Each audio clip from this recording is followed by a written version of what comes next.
this session is going to be about why use a recruiter and the benefits you might gain from them, and how to pick one, because I find a lot of my clients have a very bad opinion of recruiters. Now, they offer some sort of benefit, so I wanted to find out why, and that's why we're going to ask Mel. Let me see.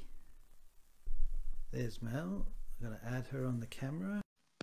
Oh, thanks for joining us, Mel. Thanks for having me. I'm so excited. I know you're 100% right. I heard what you were saying. The bad opinion of recruiters. Yeah, so I really, because when we met, now I have used recruiters in the past, but when we met and you described what you do, it was different than what I'd heard from other recruiters. And I thought, this is really good to cover for my clients, because let's face it, I see staff as the wheels of a vehicle, the business vehicle. And if you got the wrong wheels on that business vehicle, it's a bumpy ride, it's a scary ride. You can go off track, you can get bogged down and stuck, and it can even be dangerous, you know, you can really get yourself in trouble with the wrong wheels. So a lot of what I do with clients is I'm go in there and help them out with their staffing. Now they pretty much all of them are not good at hiring. And then when I say to them, have you thought about recruiters? Oh, you know, they really get quite, it's quite a strong opinion. No, they, you know, they just charge a lot, send you crap. So I thought, well, obviously they do provide value. And that's why I thought it'd be great to talk to you. So you run your own, you run a business called Recruitment IQ. Is that right? I do, yeah. So I've been in recruitment for longer than I probably dare to tell you at this point. But I've been in recruitment a long time, worked in larger agencies, so I understand what the large agencies are all about.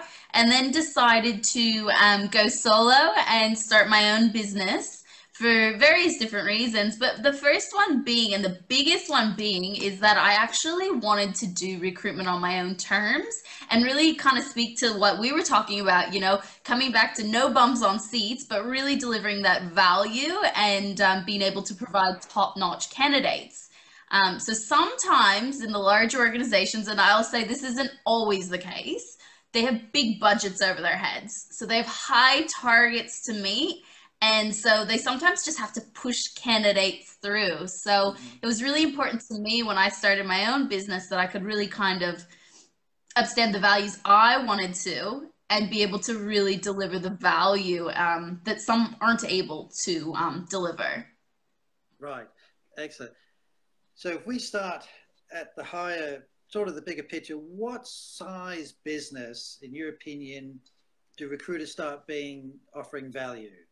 I mean, it's not going to be the mum and dad business or a startup necessarily, but you tell me. So I'm working with a few different clients. I'll tell you who I'm working with at the moment and a little bit about each business structure. I'm working with one organization who's large, multinational, who's, you know, massive. Like they've got, I think, 30 branches across Australia, and, you know, they're quite substantial. So that's one company I'm working with. I'm working with a medium-sized company that I have been lucky enough to grow from 3 people, and they're up to 20 right now.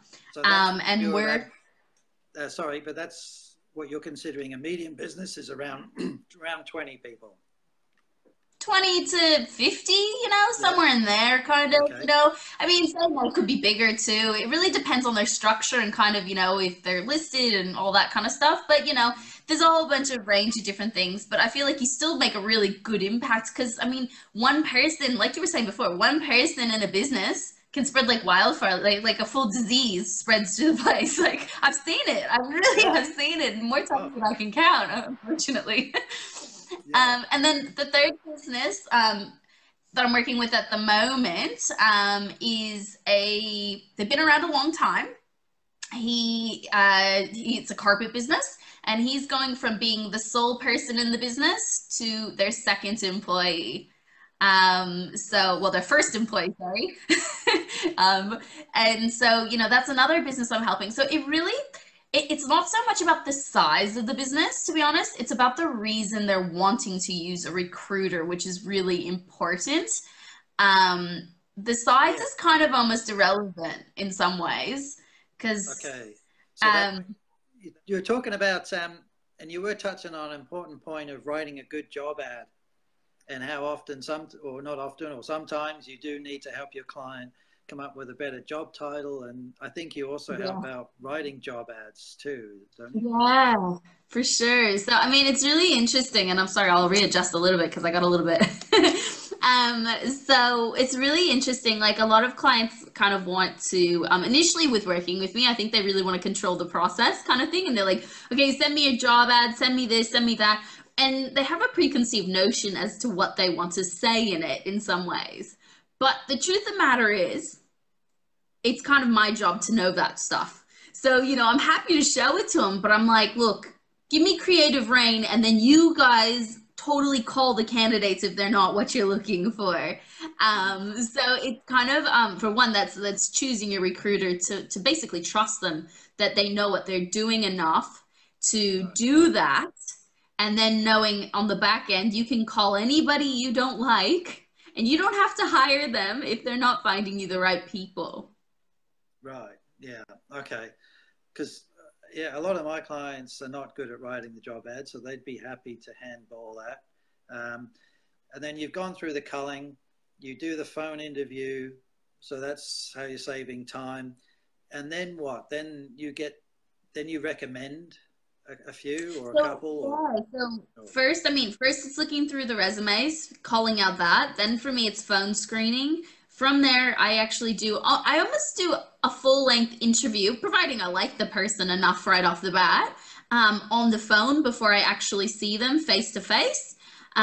Because it saves me time. If I figure out really quickly on the phone that they're not worth my time meeting up with them, well, I'm not going to meet up with them. So I do a yeah. full length almost interview on the phone. Then from there is a face to face.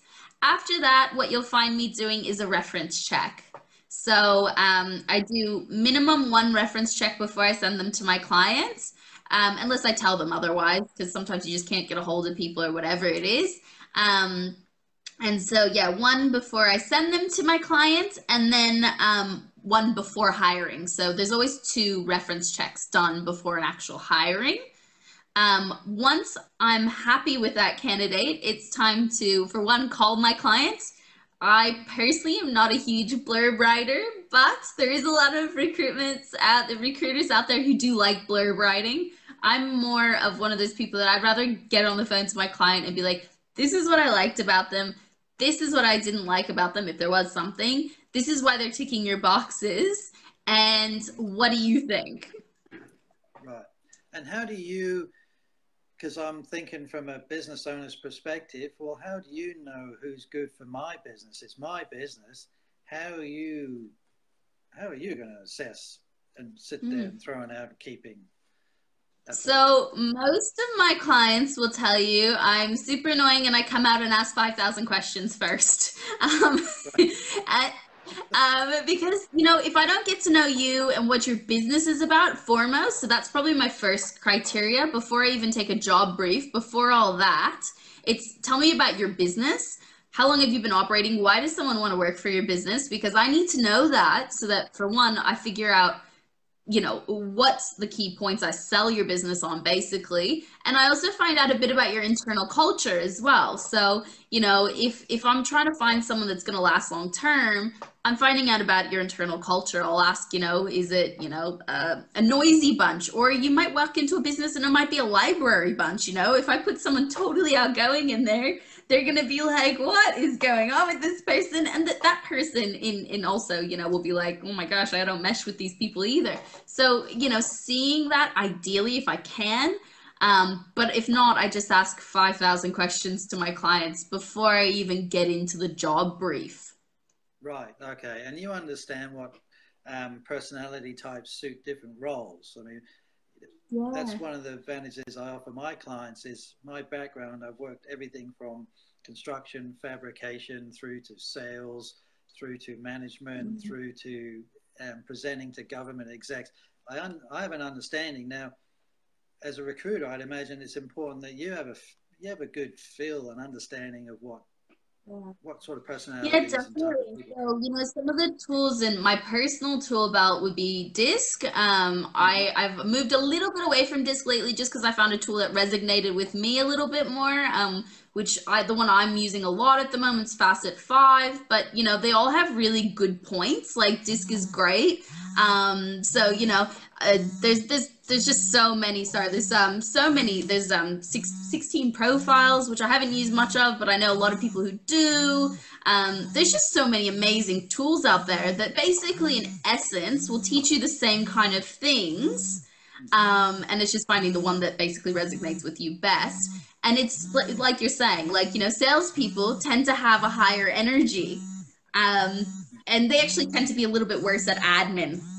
So it's learning those pros and cons and understanding all those kind of things, for instance, that will help you find a better suitable candidate for the long term for your client or yourself if you're going to do it yourself. Yeah, okay. And what are your thoughts on references? Because some people do think that they're bullshit, and Yeah. it's not like you're going to give a reference that's going to give you a bad. Although I have had some that have been honest and told me not to hire Yeah. them, Yeah. which I found amusing. Um, so I think references are really important. Do I think they're the end all and be all? No, I don't. I think it's really important. A few key things with references. Taking them with a pinch of salt, realizing that most people will not put down someone who's going to talk absolute smack about them. Because there's always going to be people in the business you mesh with better and people you don't mesh with as much. Yeah. So they're going to put those meshing people down, of course, most likely, if they're smart.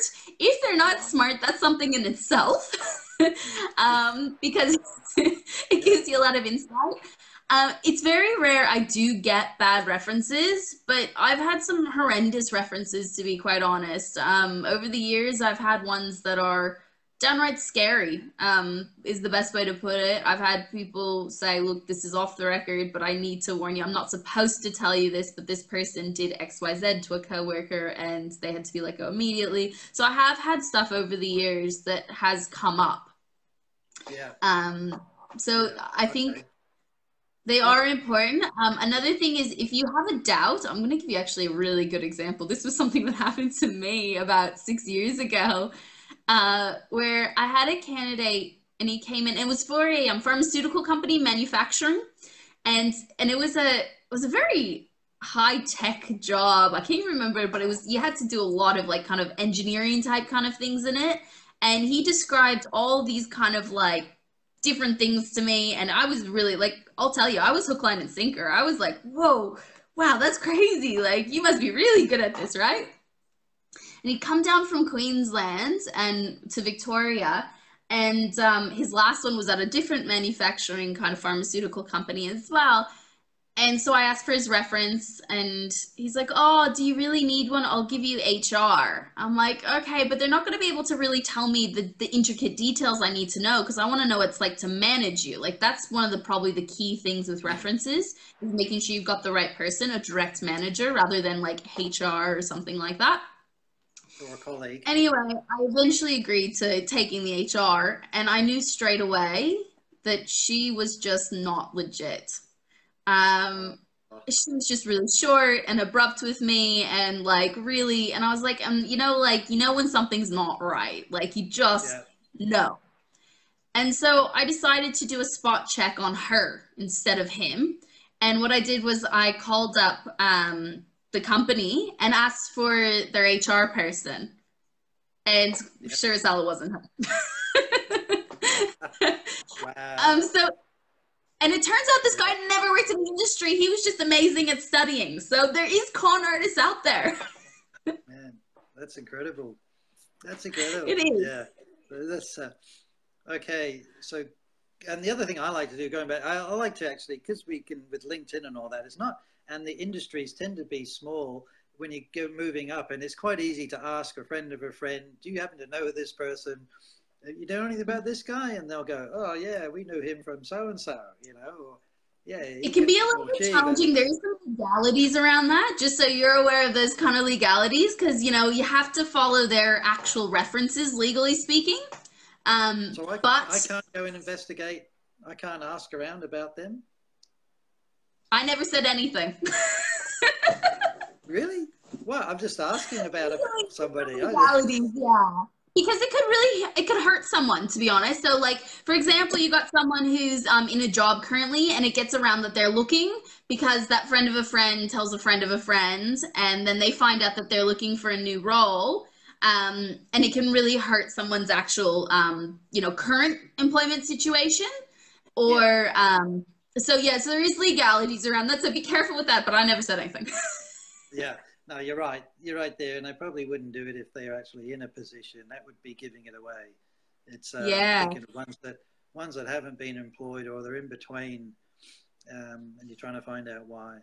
Okay, so we got the selection, got the interviews, checking references, and then do you help out with interviews at all, or with the client, So or I've had interviewed from me. Now, I personally am what we call a generalist recruiter. So it means that I actually do. I'm just gonna make sure we got comments here. That I actually do a range of different industries. I'm not a specialist recruiter. A specialist recruiter is like someone who only does accountants or only does that.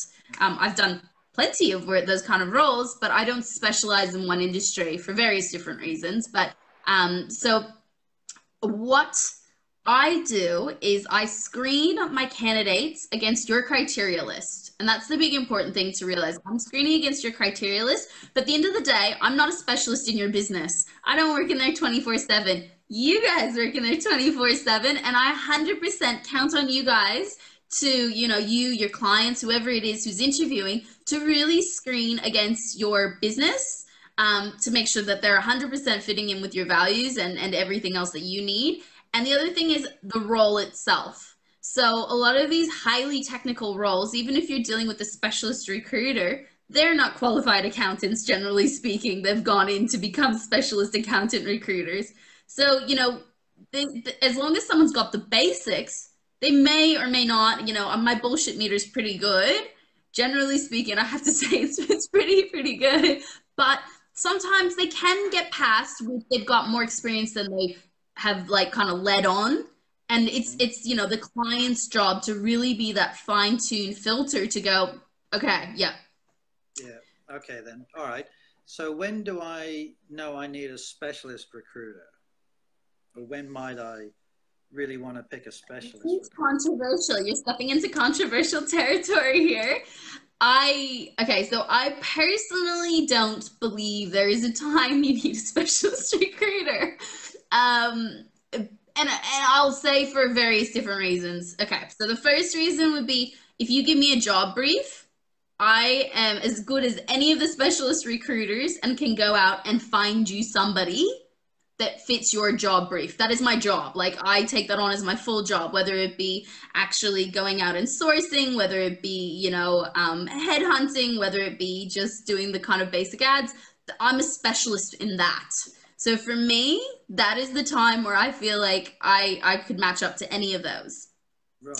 In saying that, some people like to argue that they're, like fully immersed in it. So, for an accountant, we'll go back to this accountant example. If they're fully immersed in it, they'll know all the lingo off the top of their head, so they might catch on quicker in that sense, whereas you might have to explain a couple of things to me. But, that's kind of really up to interpretation, really. It's a bit controversial, basically. Oh, okay. Yeah, because hiring somebody like a chemical engineer or any other kind of engineer or even a specialist accounting roles, you'd be asking them some questions and having a feel for the depth of their experience, whether it was really legit or whether it was spot on. I guess that comes to the interview stage then, and it's up for the Yeah. client to really ask those nitty gritty questions on experience. Yeah, for them to dig deeper. Like I'm pretty good. Like I've done almost all those roles you've just mentioned. To be honest, I've worked on all those, and estimators, lawyers, legal clerks, Yeah, doctors, you name it. I've pretty much worked on a range of different roles. And at the end of the day, if I understand the company and I right. understand the role, and you do a lot of research also while you're actually writing your job ad, because, you know, it's just part of the process as well. So you're really fine tuning your kind of information, and that's what you're screening against. So you can send them a short list. You're also going to just even save them time with, you know, making sure that the people who don't have any qualifications and all that are not going to even be in that list. So, you know, you pride yourself on that in itself. Right. And you'd mentioned something before about different types of recruiters, different types of roles. Was it different types of roles or Yeah, so different types of roles. Well, there's a lot of different there's lots of different roles. So, I mean, you've got a range of different roles within a business. You've got that kind of thing. And then you've got a range of different roles that recruiters deal with. So you've got your specialist recruiters, which specialize in one industry, and that's just kind of what they do. They immerse themselves. You've got labor hire companies that they might do your quick turnaround kind of stuff. And labor hire is a term, and I was actually talking to someone yesterday about this. Like, labor hire is a term where they're not focusing on cultural fit. It's literally labor hire, and it is essentially, you know, like a factory worker or something like that, where they can really quickly just do the kind of like role. There's not like a lot of explaining to do, for instance. And they're usually day-to-day kind of things with labor hire. Or they call them casual is the other thing you'll hear them called. So labor hire, casual employment. And yeah, that all is, it's not focused on actual cultural fit. It's more focused on just kind of getting somebody who can do a job really quickly in a business. Then there's permanent recruitment, which is what I personally specialize in. So I spend a lot of time learning about the business, their culture, what the role is all about, because, you know, for someone who's going to stay there long term, I need to know all that stuff so I can find them the best possible long-term fit.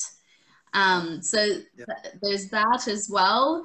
Those are the primary ones you'll hear of, but there's also contracts, which could be something where, you know, someone needs someone for like 3 or 6 months to fill in on a mat leave, or you know, something like that, where there still needs to be a good cultural fit.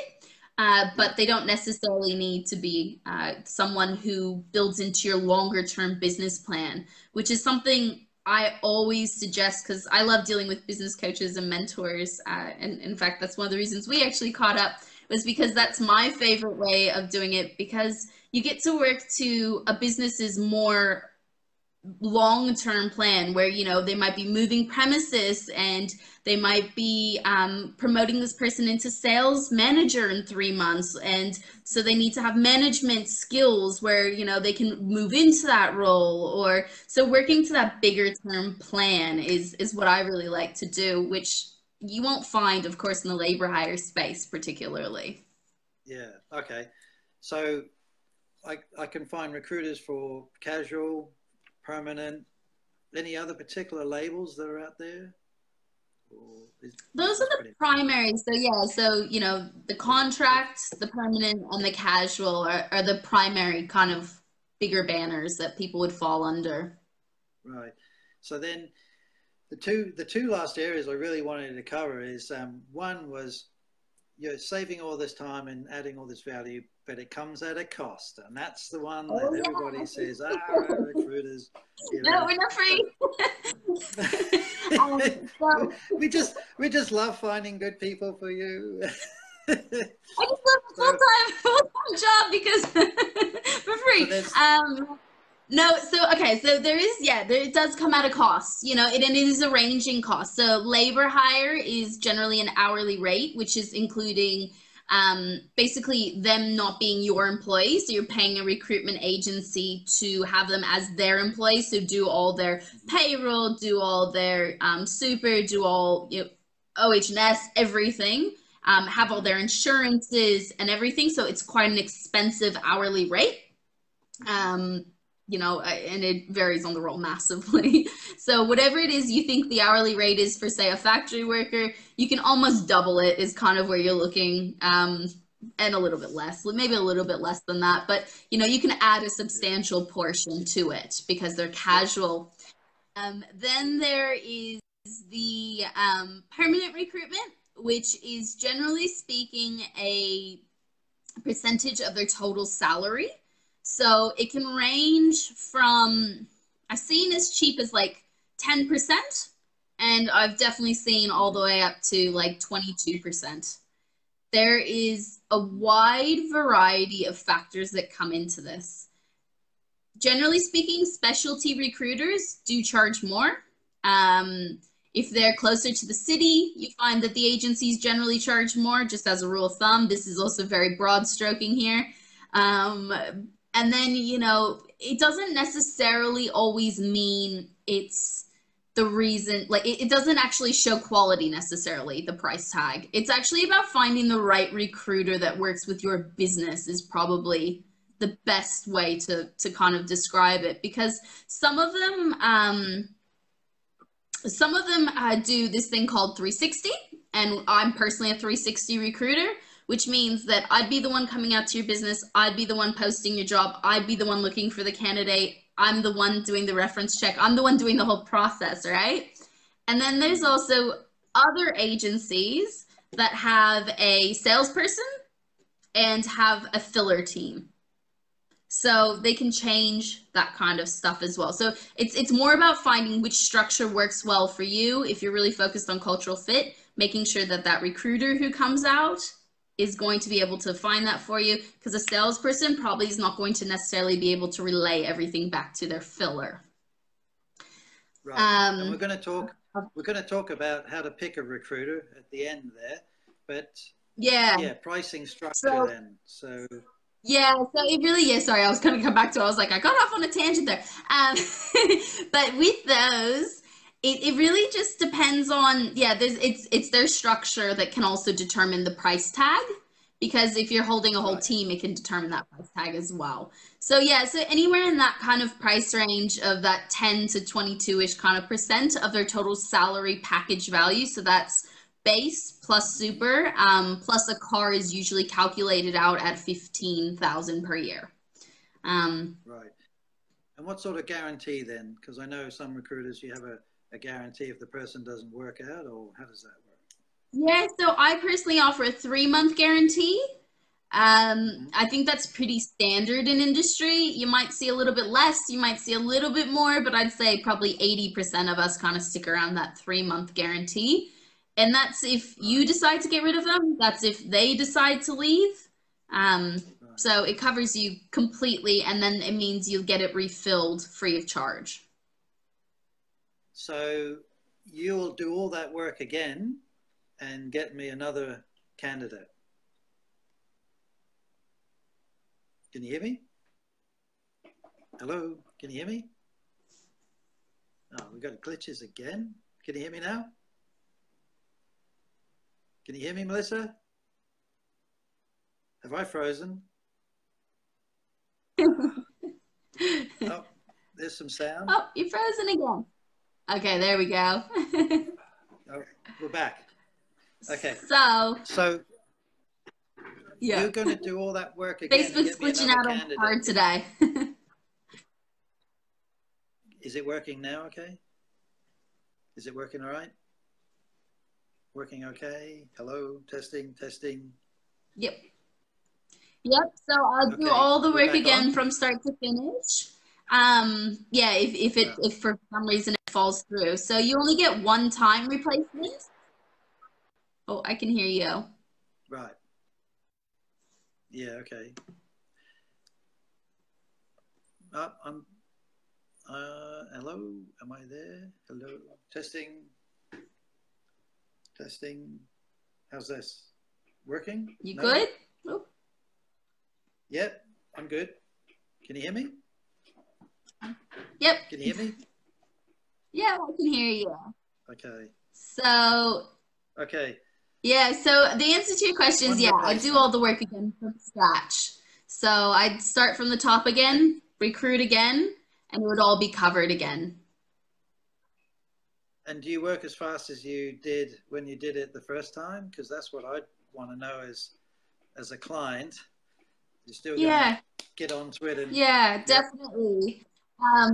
You know, look, sometimes recruitment is a little bit of fluking it involved, because, you know, it's just finding the right person at the right time. But yeah, for me, there's no point in doing a crappy job the second time around, because it's not a good reflection on me, for one. And I want the easiest way to build my business is to keep my clients. I don't want to have to go out and get new clients every month. So, I mean, in all honesty, that is the truth of the matter for me. And I want my clients as happy as possible, which, my client retention rate is absolutely phenomenal. My candidate retention rate is good. It is really good. So I usually I find that I'm hanging around that 85% mark. Okay. And it's not always the candidate or the client's fault. Like, sometimes I'll give you an example of a client that happened a few months ago, where his mom died back in Queensland and he had to go work the family farm. So, crap happens, unfortunately. That's the nature of people. Yep. Okay. And what happens if you just couldn't get another one? Is there a refund or something, or Yeah. To be honest, it's never happened. So it's okay. kind of one of those things where, if it came up, I've had trouble before. In fact, it happened recently where I had trouble and it took me a little bit longer than it took the first time. It's a very hard to fill position. So, all I did was I was just open and honest and transparent that it's taking me a bit longer. I'm sitting here trying as hard as I can, but I can't do anything more than I'm doing.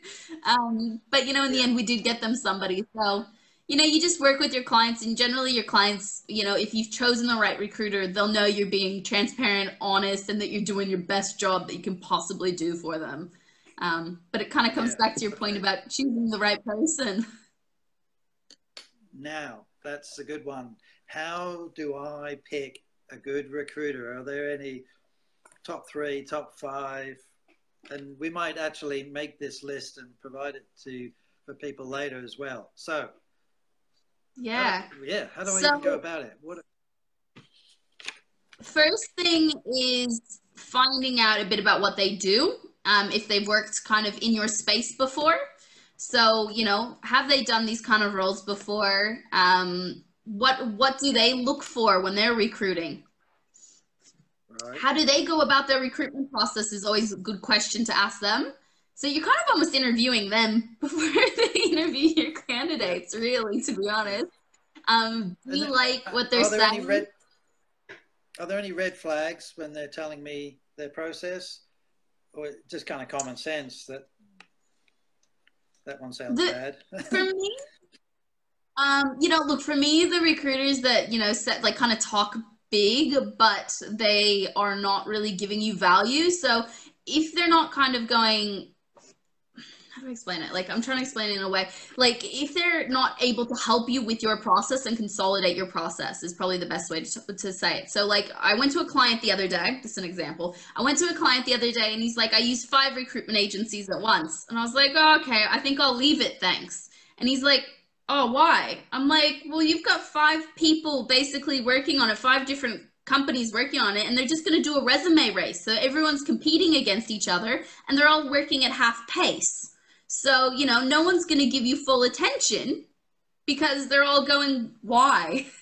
So the thing is, don't cut off your legs before you start the race, Make sure you're interviewing and give one person a clear go-ahead.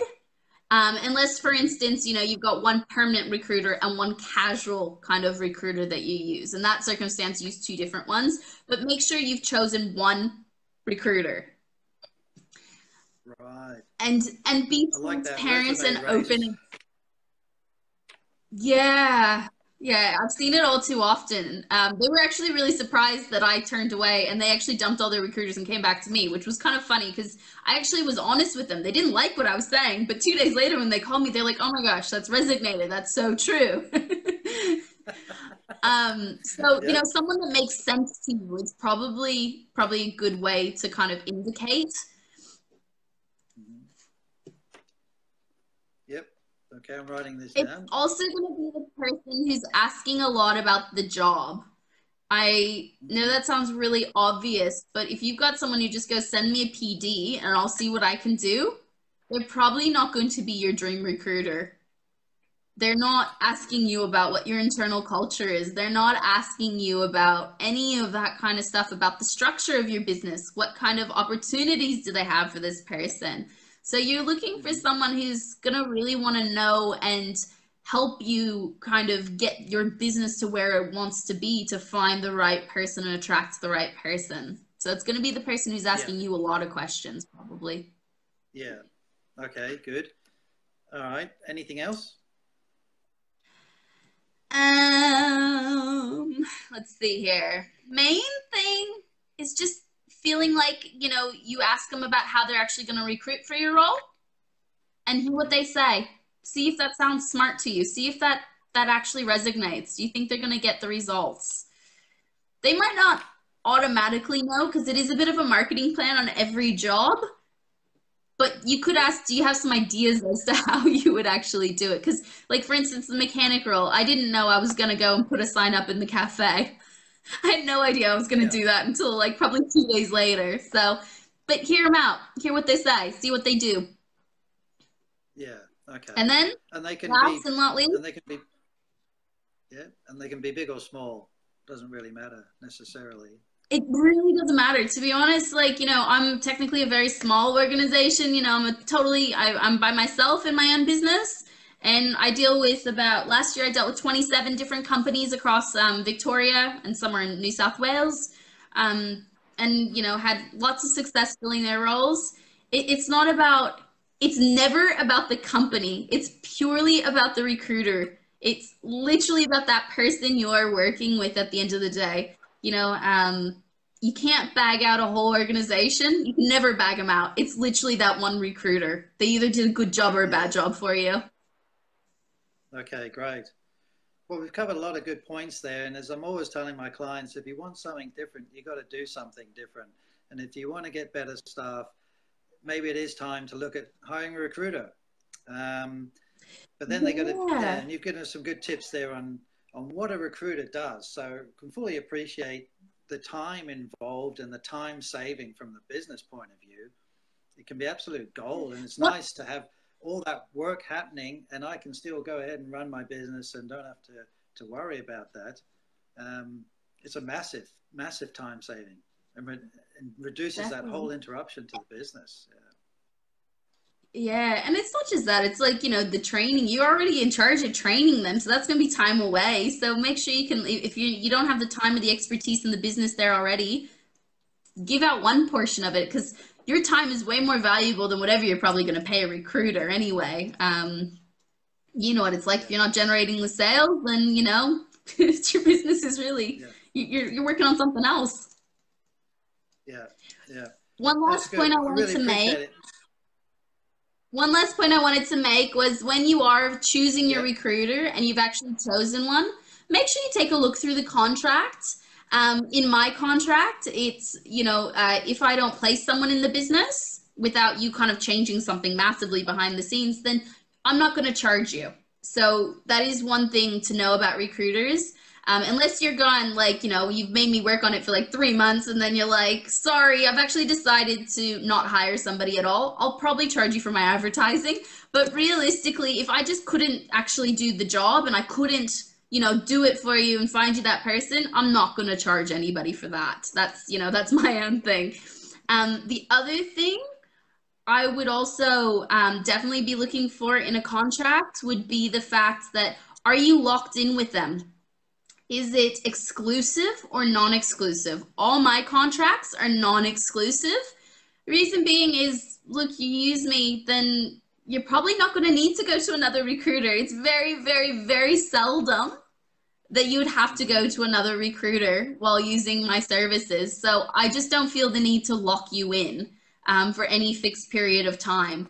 I do know a lot of recruitment agencies out there will lock you in and potentially could sue you if you use two at once. So definitely be aware if there is that exclusivity clause in your contract. right. But yeah, if not, I'd be Okay, so opting out of it anyway because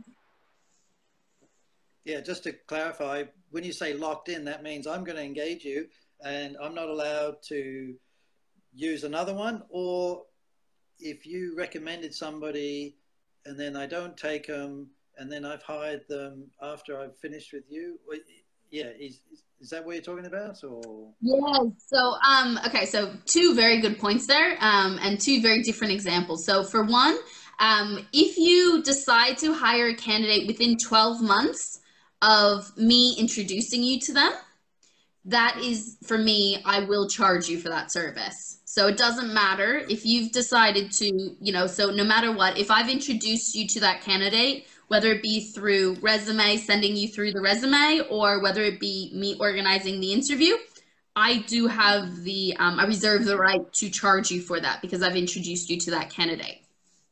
Right. Yep. The other side to that point of yours was with the with the exclusivity clause. What that means is you cannot hire another recruiter. So, for instance, if you're using a recruiter and you have signed up with them with that exclusivity clause, and this has happened to me on 3 separate occasions of late, where they weren't happy with that recruiter. It had been 2 months and nothing had happened. They couldn't get a hold of the consultant. It was, you know, it was pretty much exactly what you talked about, why recruiters have a bad name. And I'm like, oh my goodness. You know, and they're having these horrible experiences. And then they went to, you know, talk to me. And I'm like, okay, have you checked your contract? Do you have debt exclusivity? And they're like, yeah, we do. So they went to call them to drop them. And they're like, sorry, tough luck. You're stuck with us until the end of the 3-month period. So I was like, this is your problem, guys. I'm sorry. Like, you know, so it works 2 ways with it. Sometimes people do offer it as a, kind of a deal sweetener, for instance. You know, they might give you a little bit of a cheaper price if you sign up for exclusivity. But it's something to always be aware of. Okay, great. All right. Conscious of time. You've been great, Melissa. Really appreciate this honest and candid input into why and what you guys do. I love it. Yeah. We'll put some notes, probably consolidate some of these notes and put them online afterwards as well. And this is going to be great to share with my clients next time they think about a recruiting. I can ask them to watch this. And you're Recruitment IQ, aren't you? And you also run Recruitment IQ. Yeah, so I also train recruiters on how to recruit as well and start their own recruitment businesses. If they do want to kind of break away from larger agency and start off doing it separately and by themselves, I help train them how to do that as well. So lots and lots of recruitment for me. All right, great. Appreciate your time. Yeah. And awesome. We'll be in touch. Yeah, we'll see you again. Thanks a lot, Melissa. All right. Bye. Thanks, everybody. Take care.